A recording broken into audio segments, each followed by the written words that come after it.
ಗೃಹ ಸಚಿವ ಅಮಿತ್ ಶಾ ಜೊತೆಗೆ ಮತ್ತು ನಮ್ಮ ರಾಷ್ಟ್ರೀಯ ಅಧ್ಯಕ್ಷರು ಜಯಪ್ರಕಾಶ್ ನಡ್ಡಾ ಅವರ ಜೊತೆಗೆ ಸುದೀರ್ಘವಾಗಿ ಚರ್ಚೆಯಾಗಿ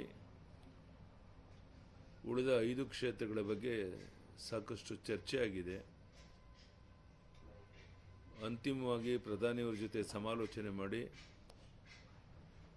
22ನೇ ತಾರೀಕು ಯಾರು ಸ್ಪರ್ಧೆ ಮಾಡಬೇಕು ಅನ್ನೋದನ್ನು ಘೋಷಣೆ ಮಾಡೋರಿದ್ದಾರೆ. ಬಹಳ ಮುಖ್ಯವಾಗಿ BJP JDS ಒಂದು ಹೊಂದಾಣಿಕೆ ಆಗ್ತಿರೋದ್ರಿಂದ ಈ ಬಾರಿ ನಾವು ಅಂದ್ಕೊಂಡಂತೆ 28ಕ್ಕೆ 28 ಲೋಕಸಭಾ ಕ್ಷೇತ್ರ BJP JDS ಸೇರಿ ಗೆಲ್ಲಕ್ಕೆ ಸಾಧ್ಯ ಆಗುತ್ತೆ. ದೇವೇಗೌಡರು ಸಹ ಪ್ರಧಾನಿಯವರ ಜೊತೆಗೆ ಸಂಪರ್ಕದಲ್ಲಿದ್ದಾರೆ, ಅಮಿತ್ ಶಾ ಜೊತೆಗೆ ಸಂಪರ್ಕದಲ್ಲಿದ್ದಾರೆ. ಇದೆಲ್ಲದರ ಪರಿಣಾಮ ನಮ್ಮ ನಿರೀಕ್ಷೆ ಮೀರಿ ಒಳ್ಳೆಯ ಫಲಿತಾಂಶ ಬರುತ್ತೆ ಅನ್ನೋ ವಿಶ್ವಾಸ ನನಗಿದೆ. 2-3 ದಿವಸದಲ್ಲಿ 22ರ ಪಟ್ಟಿ ಬಿಡುಗಡೆ ಆದಮೇಲೆ ನಾವೆಲ್ಲ ರಾಜ್ಯದಲ್ಲಿ ಪ್ರವಾಸ ಮಾಡೋಕ್ಕೆ ಹೊರಡ್ತೇವೆ. ಜನ ಇವತ್ತು ಮೋದಿಜಿಯವರ ಪರ, BJPಯವರ ಪರ ಇರೋದರಿಂದ ಇತ್ತೀಚಿನ ಹಿಂದೆ ನಡೆದಂಥ ಎಲ್ಲ ಚುನಾವಣೆಗಳಿಗಿಂತ ಈ ಚುನಾವಣೆ ನಮ್ಮ ಗೆಲುವಿಗೆ ಭಾಳ ಅನುಕೂಲ ಆಗುತ್ತೆ ಅಂತ ನಾನು ಭಾವಿಸಿದ್ದೇನೆ. ಧನ್ಯವಾದ, ನಮಸ್ಕಾರ. ಸರ್, ಮಾಧುಸ್ವಾಮಿ ಅವರು ಹೇಳ್ತಾ ಇದ್ದಾರೆ, ನಮ್ಮ ಒಂದು ಇದರಿಂದ ಅಂದರೆ ಅಸಮಾಧಾನದಿಂದ ಚಿತ್ರದುರ್ಗ, ತುಮಕೂರು ಮತ್ತೆ ಇತರ ಭಾಗಗಳಲ್ಲಿ ಅದು ಹಿನ್ನಡೆ ಆಗುತ್ತೆ BJPಗೆ ಅನ್ನುವಂಥದ್ದು. ನಾನು ಮಾಧುಸ್ವಾಮಿಯವರ ಹತ್ರ ಇನ್ಯಾರ್ಯಾರು ಅತೃಪ್ತರಿದ್ದಾರೆ ಅವರೆಲ್ಲರ ಜೊತೆ ಮಾತನಾಡ್ತೇನೆ. ಅವರೆಲ್ಲರ ಸಹಕಾರದಿಂದಲೇ ನಾವು ಚುನಾವಣೆ ಗೆಲ್ಲಬೇಕಾಗಿದೆ. ನಾನು ಮಾತನಾಡ್ತೇನೆ ಅವ್ರ ಜೊತೆ. ಸರ್, ಸೋಮಣ್ಣಗೆ ನಮ್ಮ ಬೆಂಬಲ ಇಲ್ಲ ಅನ್ನುವಂಥದ್ದನ್ನು ಹೇಳ್ತಾ ಇದ್ದಾರೆ ಸರ್. ಅವ್ರು ಅವತ್ತು ಹೇಳಿದ್ರು ಈ ಮಾತನ್ನು.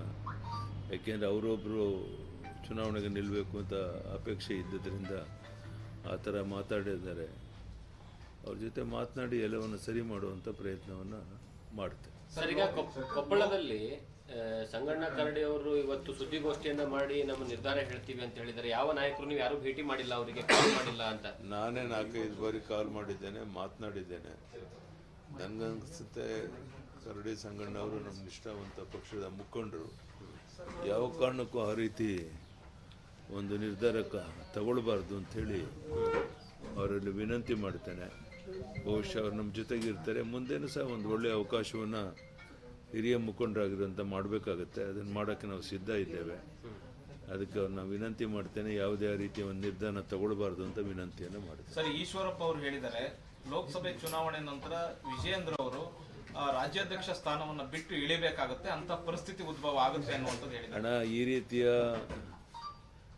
ಬೇಜವಾಬ್ದಾರಿ ಹೇಳಿಕೆಗಳಿಗೆ ನಾನು ಉತ್ತರ ಕೊಡೋದಿಲ್ಲ. ಜನ ಉತ್ತರ ಕೊಡ್ತಾರೆ.